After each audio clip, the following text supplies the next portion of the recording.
Halo semuanya, kali ini kita akan membahas mengenai titrasi atau nama lainnya adalah titimetri ya. Pada kali ini saya akan fokus untuk titrasi asam basa. Yang akan kita bahas adalah mengenai konsep, cara kerja, grafik, dan juga stoikiometri. Baik, yang pertama, apa sih itu titrasi ataupun titimetri? Titrasi merupakan salah satu metode yang digunakan dalam kimia analitik untuk menentukan konsentrasi suatu sampel analit dengan menggunakan suatu larutan standar yang telah diketahui terlebih dahulu konsentrasinya. Berarti sebenarnya kita ingin mencari konsentrasi suatu zat gitu ya dengan menggunakan zat lain yang sudah diketahui konsentrasinya. Berdasarkan reaksinya atau jenis reaksi yang digunakan di dalam titimetri, maka ada beberapa jenis. Yang pertama adalah titrasi asam basa, titrasi redoks dan kompleksasi, dan juga argentometri. Ini saya jelaskan singkat aja ya. Titrasi asam basa berarti di dalam prosedurnya, maka yang kita gunakan adalah larutan asam dan juga basa. Kita menggunakan reaksi antara dua larutan ini ya. Sedangkan untuk larutan redoks berarti kita menggunakan reaksi redoks. Nanti akan lebih agak komplit di sini, di mana titrasi redoks terdiri dari iodometri, iodi, dan juga permanganometri. Ini tergantung dari reaktan yang digunakan. Sedangkan untuk titrasi kompleksasi, sesuai dengan namanya berarti kita mengharapkan nanti terbentuk senyawa kompleks. Sedangkan untuk titrasi argentometri berarti yang kita gunakan nanti adalah larutan Ag, argento. Ya. Oke, selanjutnya. Nah, di dalam larutan titrasi asam basa, an acid-base titration is a process of adding of substance with a known concentration.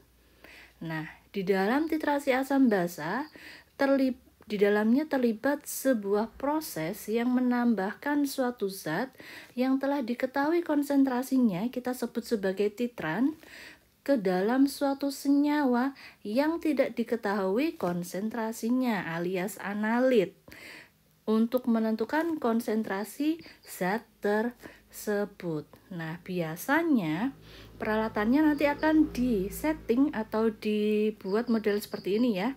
Ini sama aja. Dimana yang bagian panjang ini namanya adalah buret. Di dalam buret ada yang namanya titran. Titran itu adalah zat yang sudah diketahui konsentrasinya. Sedangkan untuk yang bagian bawah ini biasanya disebut sebagai sampel boleh, analit boleh, titrat juga boleh. Selanjutnya, selain ada dua jenis larutan, kita memerlukan bantuan larutan indikator. Apa itu larutan indikator? Nanti akan kita bahas.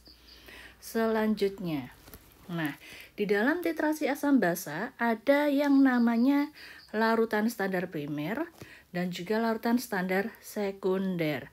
Di depan tadi itu kan sempat disebutkan bahwa ada larutan yang sudah diketahui konsentrasinya. Nah, inilah yang disebut dengan larutan standar. Standar primer terlebih dahulu. Standar primer adalah larutan standar yang diketahui konsentrasinya dan disiapkan dengan membuat larutan tersebut. Entah dengan menimbang reagen tersebut, atau mungkin kita bisa menggunakan larutan yang pekatnya gitu ya. Contohnya kayak H2SO4 pekat, terus larutan amonia pekat, dan lain sebagainya. Yang pasti sudah diketahui konsentrasi yang pasti. Nah, ternyata tidak semua zat ataupun senyawa bisa digunakan sebagai larutan standar primer. Ada syaratnya, yaitu mudah didapat pada keadaan murni. Jadi tidak hanya mudah didapat di berbagai tempat ya, atau mungkin bisa kita dapatkan di pasaran, enggak, tetapi lebih ke mudah didapatkan dalam keadaan murni dengan kadar pengotornya tidak lebih dari 0,01% sampai 0,02%. Berarti murni banget ya. Terus mempunyai rumus molekul yang pasti, berarti udah pasti, katakan NaCl ya rumusnya NaCl. Ya. Terus harus stabil secara kimiawi, mudah dikeringkan, dan tidak bersifat higroskopis. Higroskopis alias menyerap air. Bayangkan kalau NaCl itu mudah menyerap air, otomatis ya semakin besar ya pengotornya.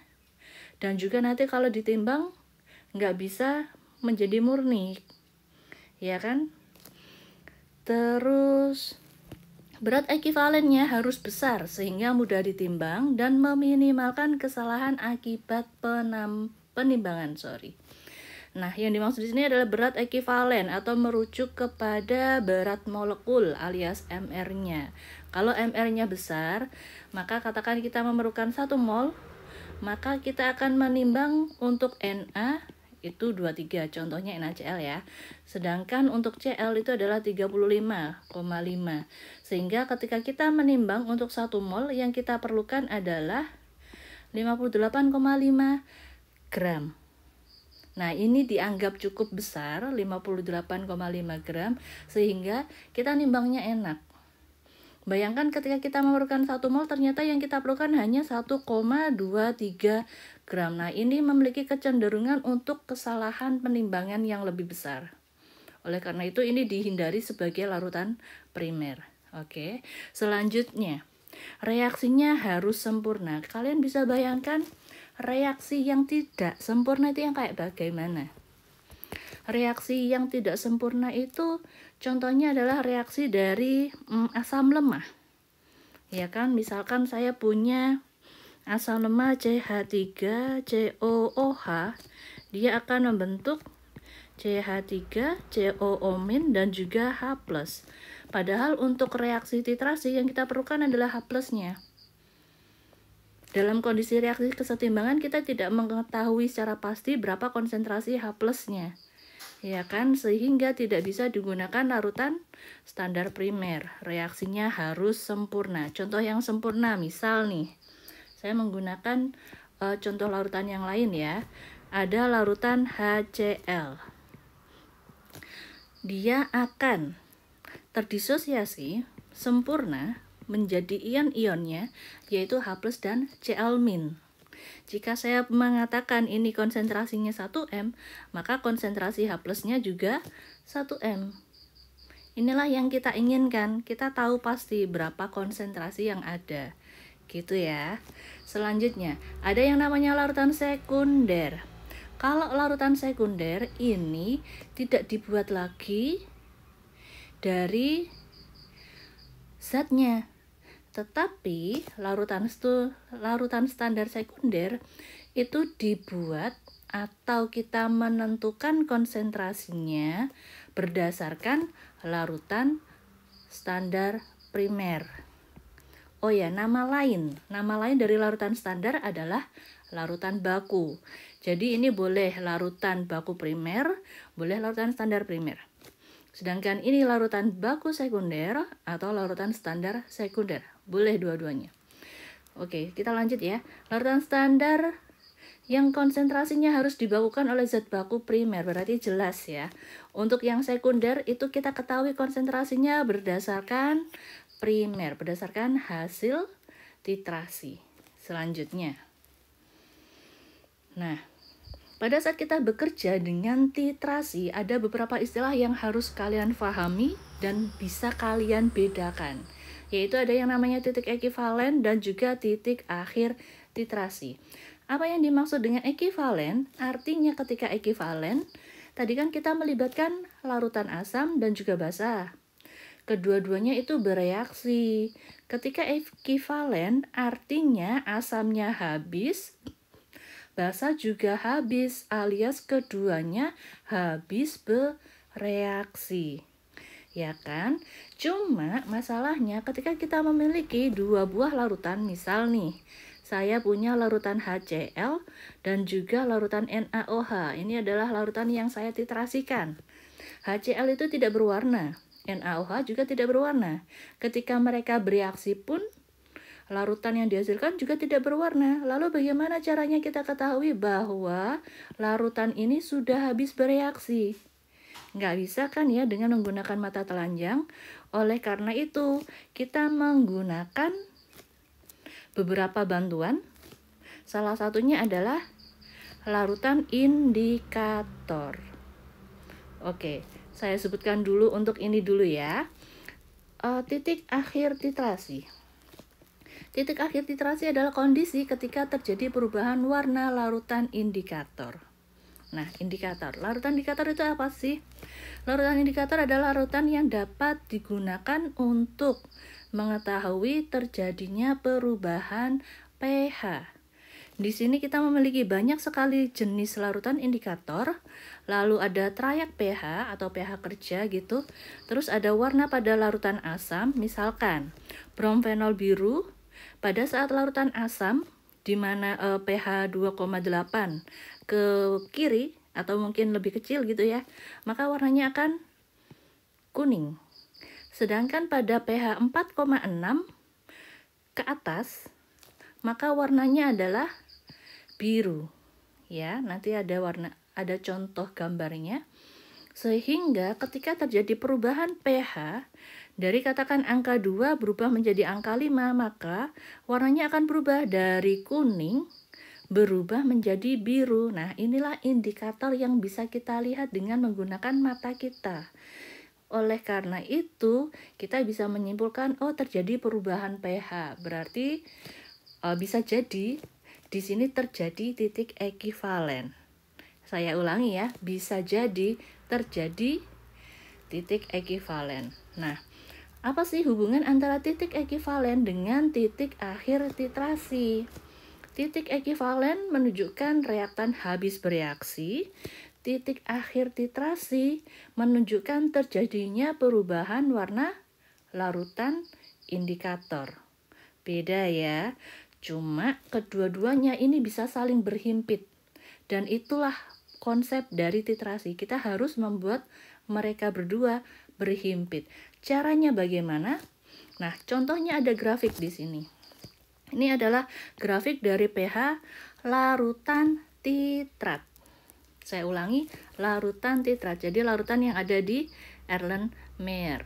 Sebelum kita titrasi, kita harus mengukur terlebih dahulu pH awalnya berapa di sini ya. Sehingga ketika kita tambahkan larutan titran atau pentiter, terjadi kenaikan pH. Nah, ini kelihatan ya. Dari grafik ini, kita bisa menuliskan bahwa yang menjadi titrat itu adalah larutan asam, sedangkan menjadi titran itu adalah larutan basa. Bisa dimengerti kan ya, karena ini berawal dari bawah dan setelah penambahan larutan titran, pH-nya selalu naik ke atas. Oke, nah cara mengetahui di mana titik ekivalennya adalah ketika terjadi lonjakan pH. Ini lonjakan pH-nya cukup signifikan ya, sehingga bisa kita katakan di sini adalah titik ekivalen. Nah, titik ekivalen ini terjadi pada pH berapa? Kita lihat. pH-nya berarti daerah sini. Sehingga untuk daerah ini berarti pH-nya sekitar ini ya. Bisa 7, 8, 9, 10, 11, 12, 13. Oke, sekitar angka 7. Atau mungkin saya naikkan aja dikit ya. Nah, kalau yang ini mungkin lebih enak, biar nanti dapat jawabannya. Ini pH 8, 9, 10, 11. Bolehlah sampai 11. Nah, kita lihat di dalam sini, triac pH dari 8 menjadi 11 itu daerah mana? Yaitu yang phenolphthalein 8,3 sampai 10. Dimana ketika pada larutan asam dia tidak berwarna. Nah, nanti ketika sudah mencapai titik ekivalen, dia akan berubah menjadi warna merah. Pernah kan ya? Oke, bentar saya carikan. Nah, ini bentar. Contohnya adalah ini. Pada saat awal sebelum titrasi ini tidak berwarna. Setelah titrasi atau setelah melewati titik ekivalen, warnanya menjadi pink. Inilah yang dimaksud dengan perubahan warna larutan indikator.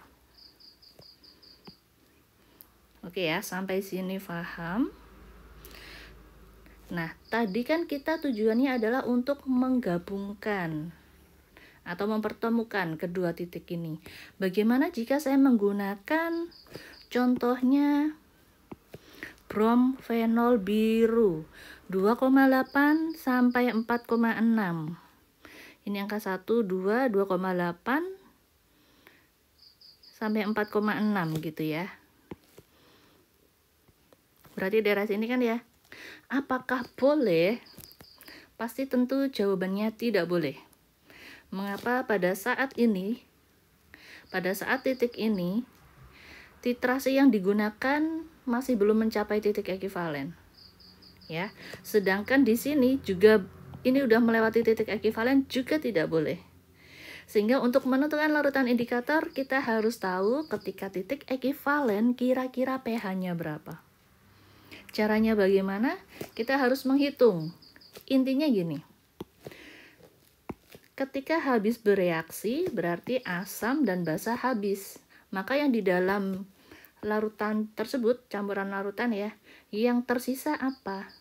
Yang tersisa atau yang terbentuk adalah garam aja, sehingga yang kita gunakan atau yang kita hitung adalah pH dari hidrolisis garam. Masih ingat ya, nanti bisa dibuka bagaimana cara menentukan pH hidrolisis garam. Selanjutnya, nah, biasanya nanti kalau di SMA itu ada beberapa soal. Saya punya larutan 1, larutan 2, di mana ketika di tes dengan beberapa larutan indikator memberikan warna seperti ini. Kira-kira pH larutan tersebut berapa? Contoh, saya gunakan ini larutan 1 ya. Terus ketika metil jingga warnanya kuning berarti saya punya angka 4,4, arahnya ke sini pH-nya. Ini juga kuning. Yang kita lihat ini ya, larutan 1 warnanya kuning, terus BTB warnanya kuning juga, bromtimol biru. Kuning berarti 6,0. Karena ini ada di sebelah kiri, berarti saya tulis 6,0 arahnya ke kiri. Nah, tadi mengapa arahnya ke kanan? Karena kuning ada di sebelah kanan. Ya, karena dia pada waktu basah warnanya kuning, berarti dari 4,4 ke larutan yang lebih basah daripada 4,4. Oke, selanjutnya ini udah. Terus pada saat PP warnanya tidak berwarna. PP tidak berwarna, 8,3 berarti ke arah kiri. Nah, irisan dari ketiga trayek tersebut ada di daerah sini. Maka pH-nya adalah kurang dari 6,0 dan lebih besar dari 4,4. Tahu ya? Berarti tugas kalian mencari larutan yang kedua. Kalian pasti bisa. Selanjutnya, selain tadi ada larutan indikator dengan nama-nama yang agak susah nih, yaitu ini larutan indikator yang katakan kimiawi gitu ya. Kita juga sebenarnya punya di alam, bahkan kita bisa mengalaminya setiap hari, yaitu larutan indikator alami. Dimana mungkin beberapa orang pernah makan sayur yang ada kunyitnya ya, lalu kena baju, meninggalkan noda warna kuning. Terus ketika kalian cuci, kalian kasih sabun, warnanya menjadi lebih merah, ya kan? Nah, inilah salah satu ciri dari larutan indikator alami. Ketika diberikan suatu larutan tertentu, misalkan larutan basah, dia akan memberikan warna yang berbeda. Oke ya, larutan indikator alami berarti adalah larutan yang akan memberikan warna berbeda di dalam larutan yang berbeda. Contohnya, kunyit. pada saat kita berikan deterjen atau sabun, warnanya menjadi lebih merah. Selain itu, ada nih yang biasanya diujikan atau diuji coba gitu ya di kelas, yaitu bunga sepatu. Pada kondisi netral, warnanya bisa pink. Ketika kita tambahkan basa, dia menjadi lebih merah. Ya, sedangkan ketika kita berikan ini kenapa sama-sama basah?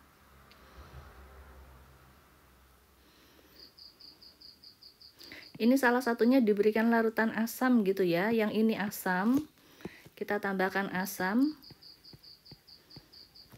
Maka yang di sini menjadi warna yang berbeda. Kita berikan warna yang berbeda akan memberikan warna yang berbeda. Oke, saya ulangi. Larutan indikator alami akan memberikan warna yang berbeda jika kita tambahkan larutan yang sifatnya berbeda. Hanya saja ada satu kekurangan ya, atau mungkin ada beberapa kekurangan untuk larutan indikator alami. Mengapa? Kita masih belum tahu trayek pH-nya berapa.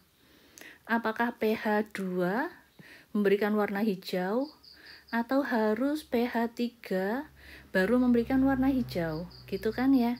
Sehingga standarisasi pH atau trayek pH-nya masih belum jelas, sehingga masih belum bisa digunakan indikator yang pas atau cocok jika kita melakukan analisis di dalam laboratorium. Oke, contoh yang lain yang biasanya cukup cantik adalah larutan indikator alami yang berasal dari kubis ungu, di mana dengan variasi pH sekian seperti ini, dia memberikan warna yang berbeda-beda. Bagus banget kan ya? Oke, selanjutnya kita akan bahas mengenai kurva titrasi. Dari kurva titrasi ini kita bisa menduga-duga atau mengira kira-kira larutan apa aja yang kita pakai di sini. Cuma sebelumnya mungkin nanti akan ada sedikit tipe gitu ya di sini. Yang pertama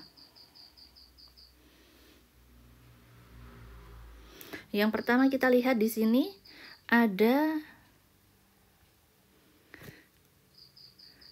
grafik yang start dari bawah. Ini juga start dari bawah, berarti larutan titrat.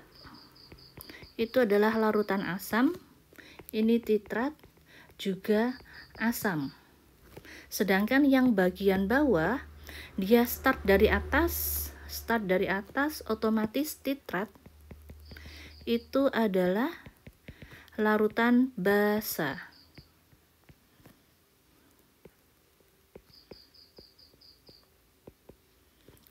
Ini titrat ya.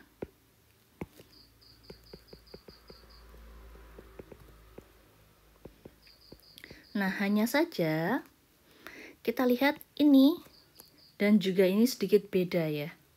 Dimana ketika ada model seperti ini nih, terus ini modelnya seperti ini, lebih lurus ya. Ini sedikit beda. Kalau lurus seperti ini, dia adalah titrat asam kuat. Sedangkan kalau ada ini, ada cekungan dikit, dia adalah titrat untuk asam lemah. Nah, yang ini lemah. Selanjutnya, untuk titik ekivalen. Titik ekivalennya mungkin terlalu tinggi ya ini, sehingga kita kurang bisa membaca. Hanya saja di sini sudah diberikan keterangan bahwa titik ekivalennya 7. Berarti bisa membayangkan ya, jika ada asam kuat, harus kita reaksikan dengan apa sehingga titik ekivalennya 7.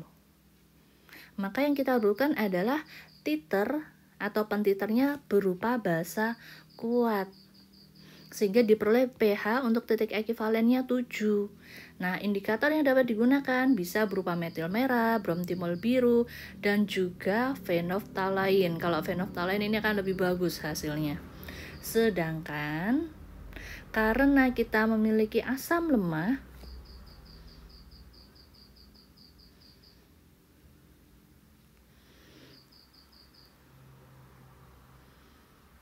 kita reaksikan dengan basa lemah ya. Ya kan, ini tipe lagi basa lemah, sehingga di sini disebutkan bahwa titik ekuivalennya antara 5 sampai 6. Sudah bukan lagi phenolphthalein ya, sehingga yang dapat digunakan hanya metil merah aja. Nanti bisa kalian cek untuk hidrolisis garam, ketika ada asam lemah bertemu dengan basa lemah, kira-kira pH-nya berapa? Tergantung nilai Ka sama Kb ya. Oke, selanjutnya untuk yang di sini, nah ini sebenarnya hampir sama dengan ini, di mana Te titik ekuivalennya 7, titik ekuivalennya juga 7, hanya berbeda jenis titrat sama jenis titernya. Kalau ini titratnya diganti menjadi basa kuat, sedangkan titernya menjadi asam kuat. Berarti berubah ya, posisinya berubah. Te-nya tetap, terus larutan indikatornya juga tetap sama aja ya. Sehingga ketika kita punya kuat bertemu kuat, ya udah paling gampang kita pakai phenolphthalein. Nah, kalau yang ini,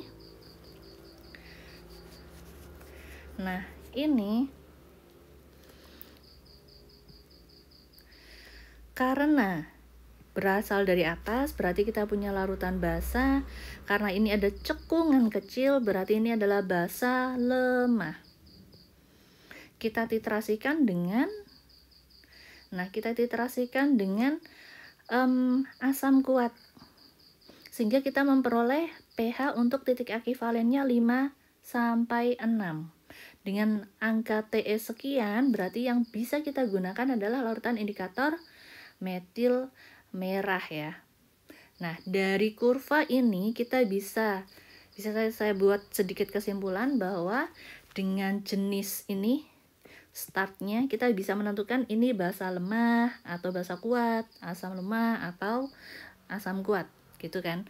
Selanjutnya, untuk menentukan larutan indikator yang akan kita gunakan, berarti kita harus melihat pH ketika titik ekuivalen ya. Sedangkan bagaimana cara menentukan pH titik ekuivalen? Berarti harus kita cari menggunakan rumus dari hidrolisis garam. Nah, kalau yang untuk masalah hidrolisis garam saya tidak saya bahas di dalam materi titrasi asam basa ya. Itu dibahas di bab yang berbeda. Baik, nah kita coba untuk latihan soal.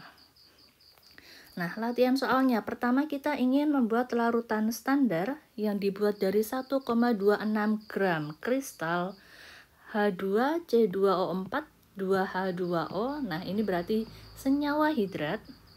Selanjutnya kemudian dilarutkan dengan aquades dalam labu takar 100 ml dan diencerkan sampai tanda 100 ml ya. Larutan ini digunakan untuk mentitrasi 10 ml larutan NaOH. Ternyata volume asam oksalat yang diperlukan untuk sampai titik ekuivalen sebanyak 6 ml. Berapa konsentrasi larutan NaOH? Berarti ini ada beberapa informasi, saya kasih warna dulu. Bentar. Oke.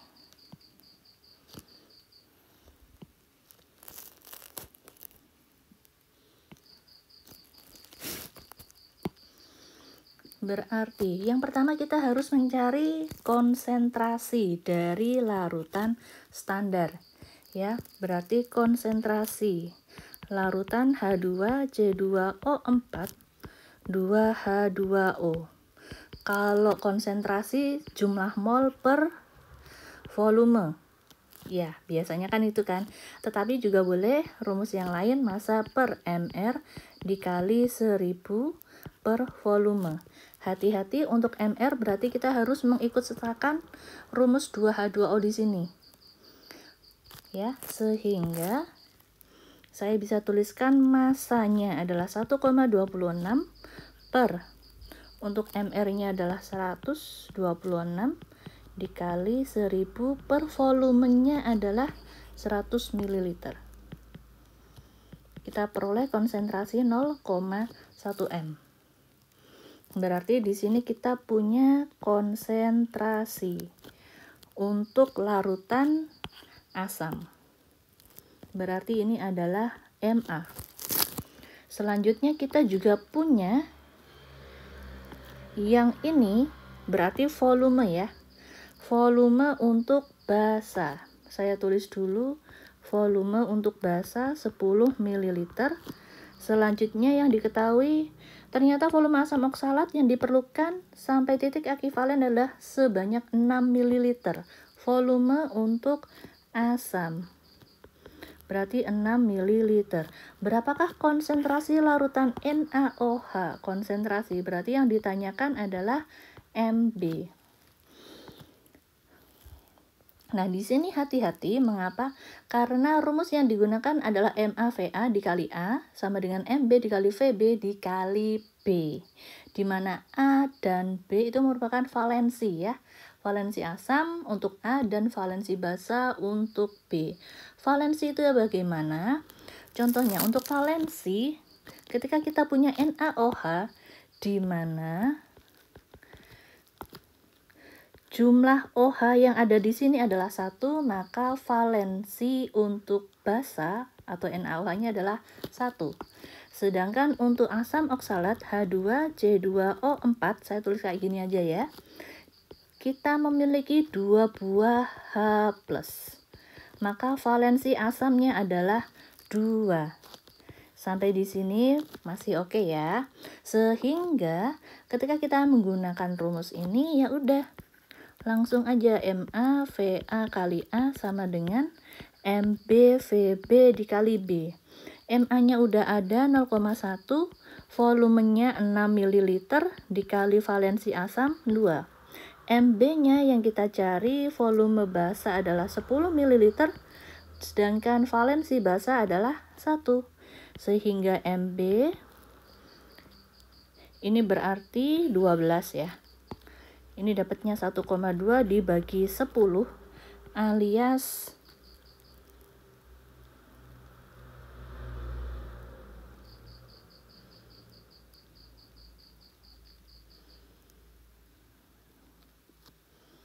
0,12 M.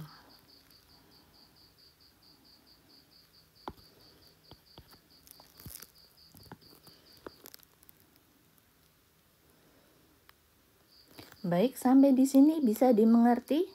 Ini soalnya masih sangat mudah sekali ya. Oke, kalau begitu sampai di sini dulu pertemuan kita kali ini.